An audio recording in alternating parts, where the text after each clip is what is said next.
On today's episode of Discovery Matters, Dodi, we're going to continue our journey exploring therapies that are making comebacks, kind of like AC/DC. Therapies that had their moment in the limelight and then drifted and eclipsed or misunderstood, just disappeared, and now they're hitting the headlines again. The one-hit wonders of biotechnology. Exactly, but they're coming back like AC/DC with Back in Black storming the stage.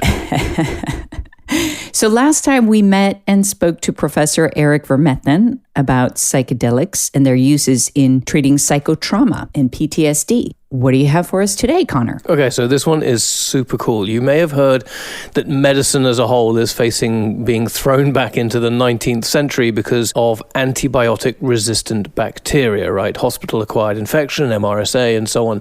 Well, today we are talking phage, specifically bacteriophages, that might just have the answer to this health crisis that would make COVID look like, well, a bit of a head cold, frankly. I look forward to that on today's episode of Discovery Matters.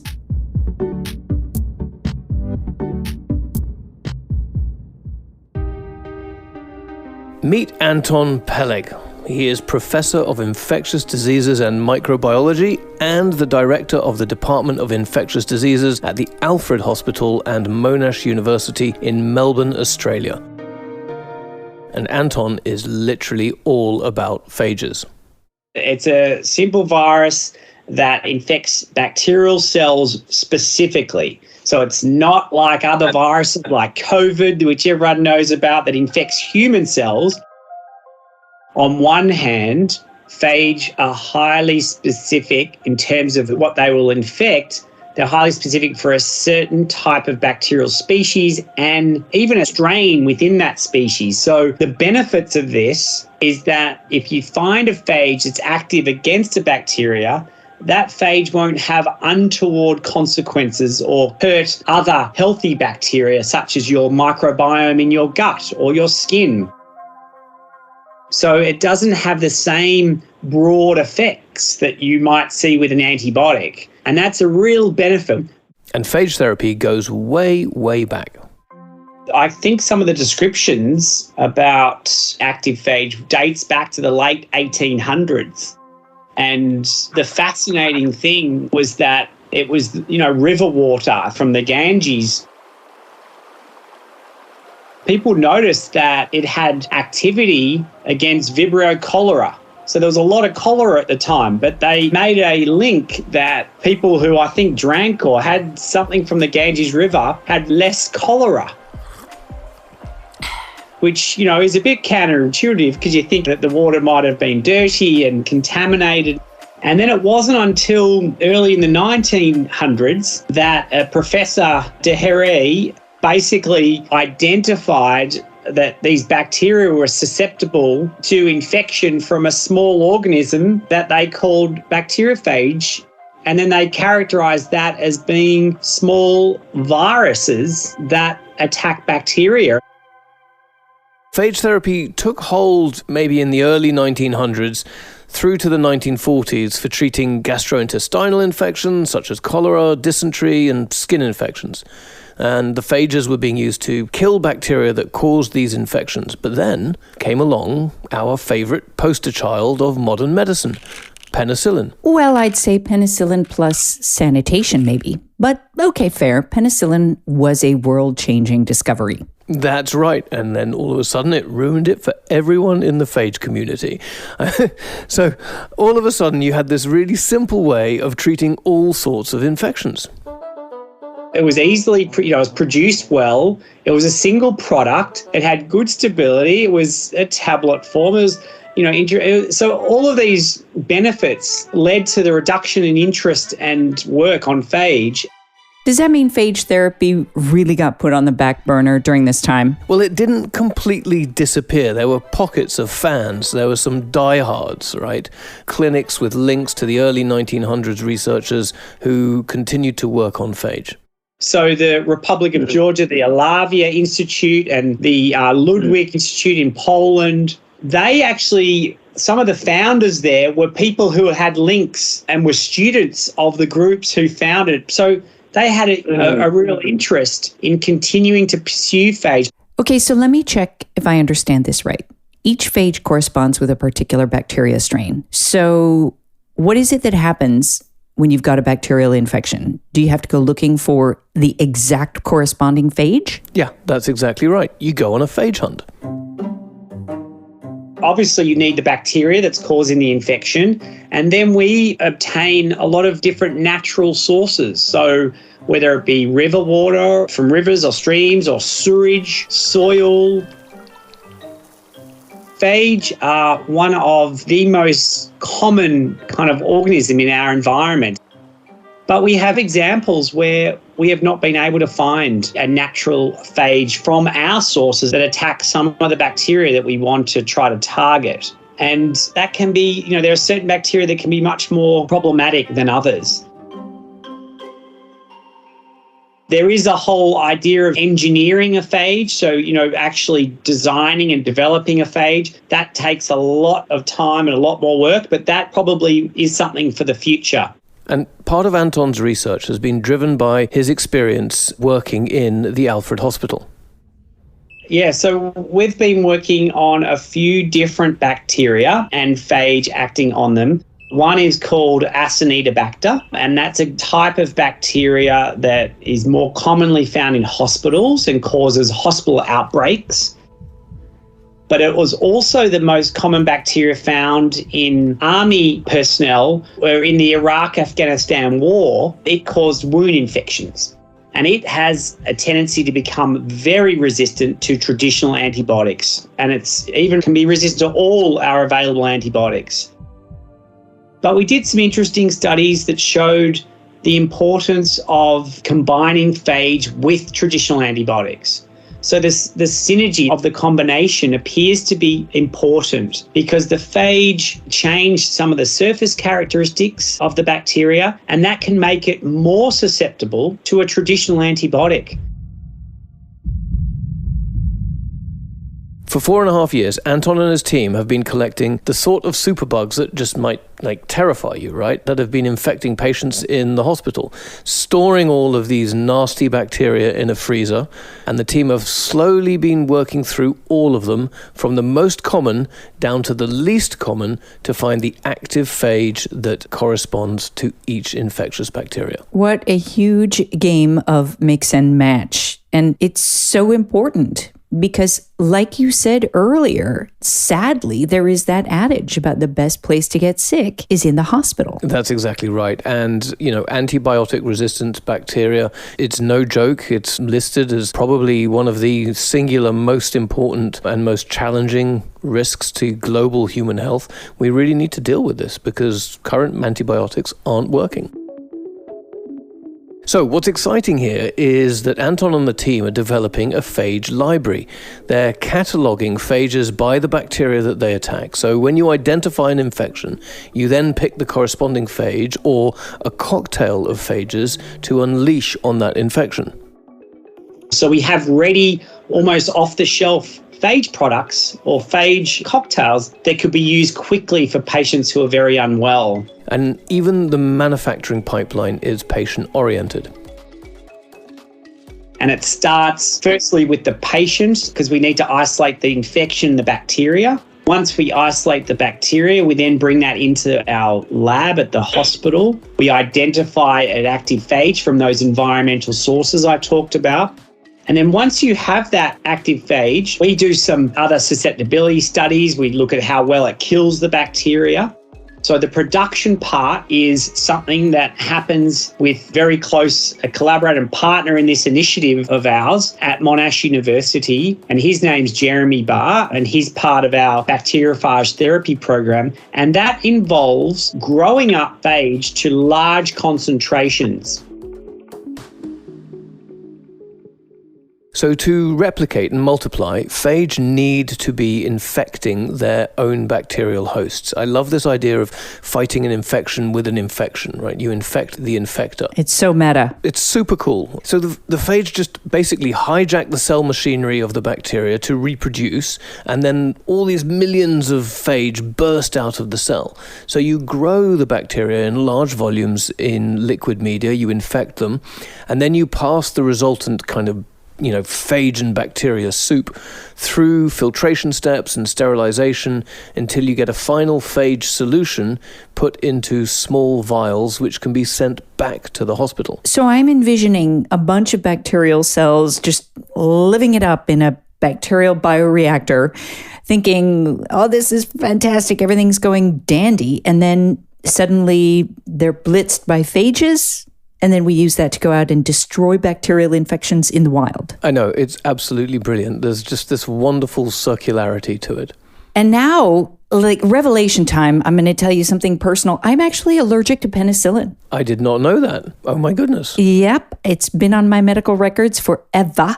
So I think this is fantastic that there is a more specific alternative to penicillin. So I love this, but my story alone isn't enough for Anton and his team to see widespread use of phages. So what exactly are the challenges that Anton and team are going up against?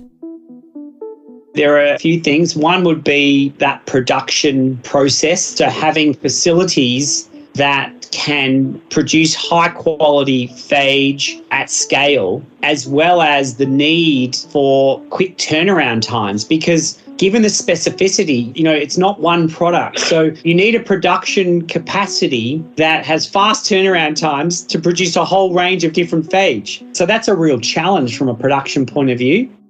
I think the other part that we're globally up against is the regulation of phage.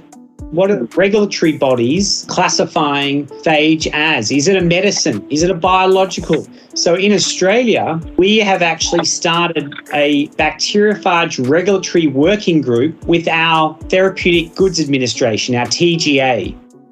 So all of these challenges are what we're facing around the world, I think. We've spoken before about how the biopharma industry needs to work more closely with regulators for the benefit of rapid manufacturing and development. So I find it really interesting that Anton is doing just that. Exactly. And despite all the challenges, you've got the clinical community having to learn about this, you've got the regulatory challenges, you've got the manufacturing challenges. Anton is full of hope. When you have to be faced with treating patients with superbug infections that, resistant to all antibiotics or nearly all, you're absolutely driven to find new solutions and ways to treat patients who are in very desperate situations. And we are seeing this more and more. Not a day that doesn't go by that I don't hear or have to be involved in a challenging scenario of a bacterial infections that are resistant to, almost all our antibiotics. And it's a really exciting space to be in because the science is intersecting with the clinical world, and we're learning both from the patients, the phage, the bacteria, all the way back to what we do in the lab, and then the lab goes back. It's the beautiful intersect of bench to bedside, bedside to bench. And if we can provide some hope and then hopefully the rigorous clinical evidence that this is a new therapy, that's groundbreaking for where we are.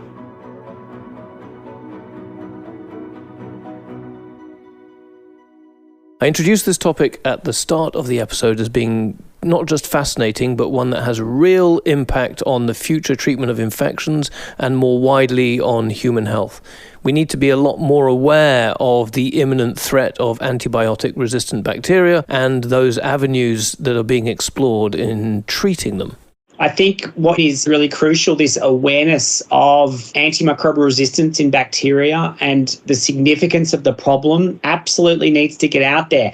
How do we communicate that best? We were part of an important study in the Lancet end of last year, which looked at the burden of antimicrobial resistant bacterial infections. And it showed that there were just under 5 million deaths in 2019 associated with bacteria resistant to antibiotics. So if you put that on a scale of all causes of death, that's the third highest cause of death after stroke and heart disease. I mean, it is huge. Wow, I didn't realize that. That is a killer.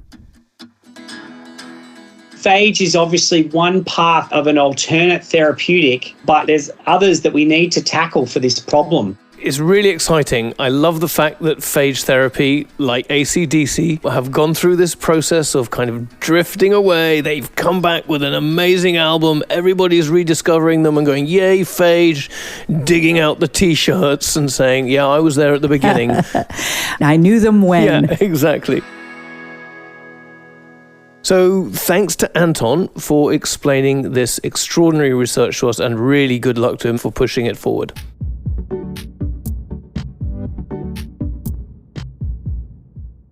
Well, that is a big thing to learn this week. And since every day is a school day, let's get into some more things that we learned this week. You go first, Conor. Okay, so you know how everyone has been super excited about RNA, right? Yeah. And, you know, it can be used for all manner of things. It's one of the basic building blocks of life, and it's going to create all these marvelous therapies that are going to allow us to cure all sorts of difficult to treat diseases and so on. Well, guess what? RNA has been discovered in space.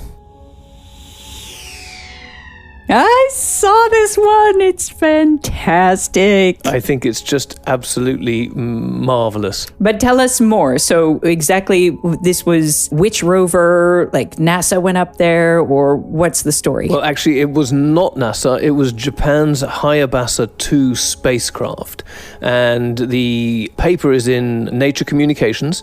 And what they have discovered in samples returned to Earth by the spacecraft is a precursor to DNA called uracil. And it's like extraordinary that it's present in an extraterrestrial environment. You know, it'd been found in meteorites and so on and so forth, but it's potentially the first clearest piece of evidence that some of the foundations of life may be found outside of this, you know, wonderful blue globe that we live on called the Earth. So it's not that the aliens are coming, it's that the aliens are us. Well, that's quite a leap, right? So all we're saying is that the building blocks that form the structure of RNA and are essential to protein creation in all living cells, they are found both on Earth and not on Earth. Right. So we've got to talk to what the actual evidence really gives us. But there is obviously an origin of life story that suggests that RNA predated DNA and proteins, and that ancient organisms that relied on RNA for the chemical reactions associated with life, potentially those precursors could have come from an asteroid impact or so on. But all we know is that they exist in both places. So cool. That's so cool. Anyhow, what have you learned? Well, mine is a little bit simpler. You remember that you talked about what you learned from your daughter and the eye mask. Mm-hmm. What I learned is also related to family, and it is related to bacteria, and it is related to attitudes about bacteria. So it's really on topic for our episode this time. Okay. We took the dog to the vet, so Peter Barker has a clean bill of health, but the vet looked at his mouth and said, this guy really likes his sticks and tennis balls, doesn't he? But he's a dog, so of course. Yes, he does. But tennis balls are bad for a dog's mouth. Oh my God, how bad? Well, the fabric on the tennis ball, turns out, can wear down the teeth. They blunt the canine teeth on the bottom jaw. Right, okay. So it's like chewing on sandpaper if you're a dog, right? Exactly, that's it, that's it. Oh, just that thought. So I come home and I tell Lars, like we got to quit with the tennis balls for Peter because the vet says they're bad. And I start Googling, why are tennis balls bad for the dog? And Lars is like, okay, well, that's information. And he searches instead, how bad can it be with tennis balls for dogs? Okay, so he's looking for the worst possible scenario, and you're looking for just data. Also, I accept the authority of the vet, right? Oh, it's bad. The vet says it's bad, accept that it's bad. And Lars is like, well, let's not exactly accept authority 100%. Let's investigate. Well, there you go. And this just really describes me and Lars in a nutshell. And the different attitudes to being told information by someone in a position of authority. Correct. Absolutely marvelous. And listen, that really does point us to the fact that, when you hear about a discovery in a newspaper or you read about a discovery online, or dare I say it, you're watching a TikTok, it's important that you don't leap to assumptions that RNA came from space and we're all aliens. Exactly. Keep that sense of curiosity. Curiosity and distinctly empirical thinking around what science is really learning every day. Because as we know, every day is a school day. Every day is a school day.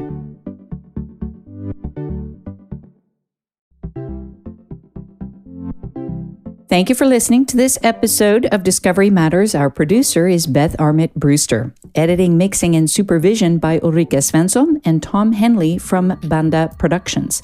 Music from Epidemic Sound.